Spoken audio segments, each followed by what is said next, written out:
Hello everyone, welcome to my channel. तर आज आपण इथे बघणार आहोत भरले कारले. त्याच्यासाठी मी इथे एक कढई घेतली आहे. सर्वात पहिले आपण कारल्याचं सारण तयार करून घेऊ. त्याच्यासाठी इथे मी एक कढई तापत ठेवली आहे. कढईत आपण आज जे घालणार आहोत ते आहे शेंगदाणे, भाजलेले खोबरं आणि हे लसूण, चिंच, गूळ. अशा प्रकारे आपण हा मसाला तयार करणार आहोत. तर त्याच्यासाठी इथे कढई मी अशी तापत ठेवली आहे. कढईत मी सर्वप्रथम तेल घालणार आहे. पहिले सारण तयार करू आणि मग आपले कारले कट करून घेऊ. तर इथे मी 1 चमचा असं तेल घातलं आहे सर्व मिश्रण भाजून घ्यायला. मी पाव किलो कारले घेतले आहेत. त्याच्यासाठी मी इथे जवळपास 1 वाटी असे शेंगदाणे घेणार आहे, 1 छोटी वाटी. शेंगदाणे मी ऑलरेडी भाजले आहेत, त्यामुळे ते काय असं भाजायची गरज नाही आहे. थोडेसे आपण तेलावर परतून घेऊ फक्त.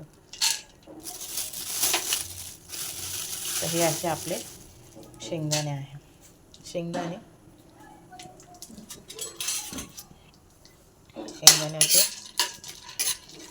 आपल्याला लालसर करायचे नाही, कारण ते भाजलेले आहेत.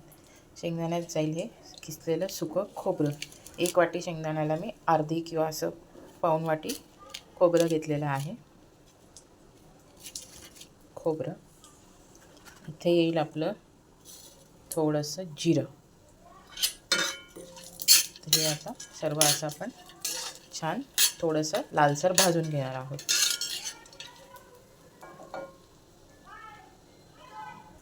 असं भाजून झालेलं आहे. आता मी इथे गॅस बंद करते. गॅस बंद करून ह्याच्यात मी टाकणार आहे 7-8 लसणाच्या पाकळ्या. हे बघू शकता लसूण.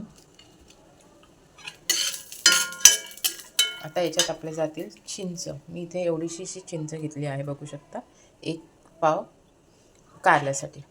आता चिंच घातली की चिंचेला सोबत गूळ घालायचा. चिंचेसोबत साखर घालायची नाही. जेव्हा आपण लिंबू वापरतो, लिंबासोबत साखर आणि चिंचेसोबत गूळ हे कॉम्बिनेशन लक्षात ठेवायचं. हेच चांगलं लागतं. जर आपण लिंबासोबत गूळ घातला तेवढं टेस्ट येत नाही. सो चिंच आणि गूळ. तर गूळ मी आता मिक्सरच्या भांड्यात घालणार आहे. हे अशा प्रकारे आता आपण मिक्सरच्या भांड्यात टाकून मग सुके मसाले टाकून वाटून घेऊया. आता हे वाटण घेतलेलं आहे. याच्यात मी असं अर्धा चमचा धनेपूड, 1 मोठा चमचा मिरची पावडर. तुमचं इकडे जे तिखट आहे ते किती तिखट आहे त्या हिशोबाने टाकायचं. काही मिरची पावडर ही कमी तिखट असते, काही जास्त असते. हळद आणि गरम मसाला, 1 चमचा गरम मसाला.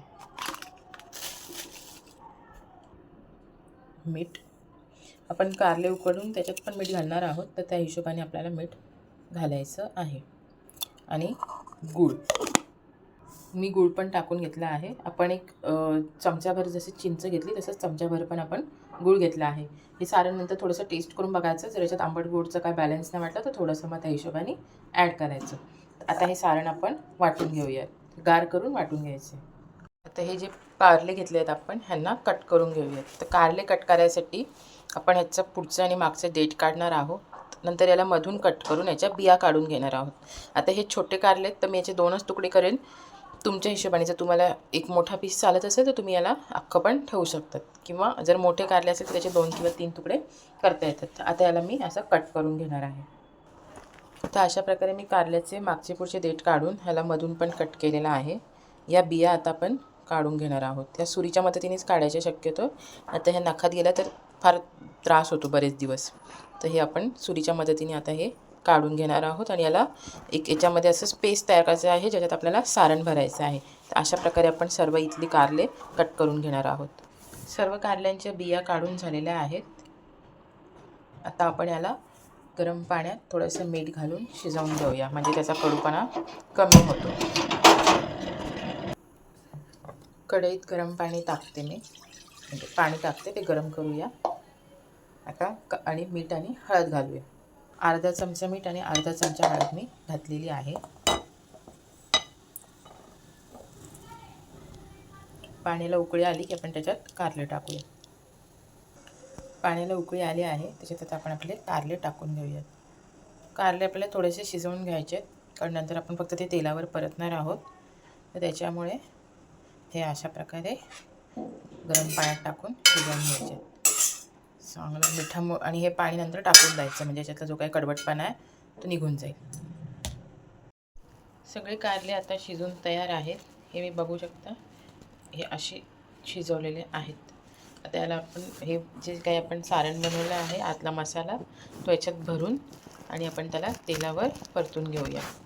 तर आता हा मसाला प्रत्येक कारल्यामध्ये असं ओपन करून भरून छान असं पॅक करून घ्यायचा आहे.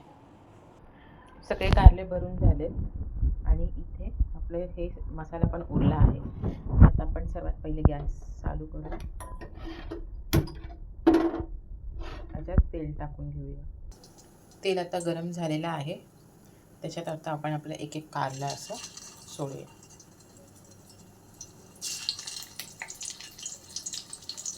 दोन चमचे तेल घेतलं आहे मी इथे. व्यवस्थित सगळे कारले आता ठेवून बारीक गॅसवर यांना आपण शिजू द्यायचं. शिजले तर आहेत ते, पण अजून थोडंसं. आणि हा मसाला जो उरला आहे तो आता त्याच्यावरून टाकून द्यायचा.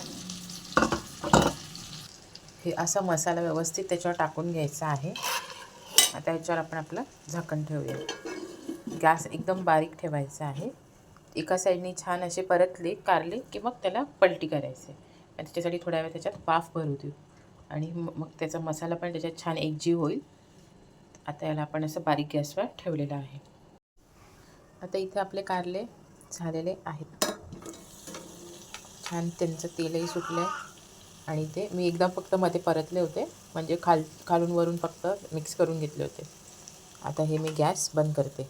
अशा प्रकारे आपली कारल्याची भाजी तयार आहे.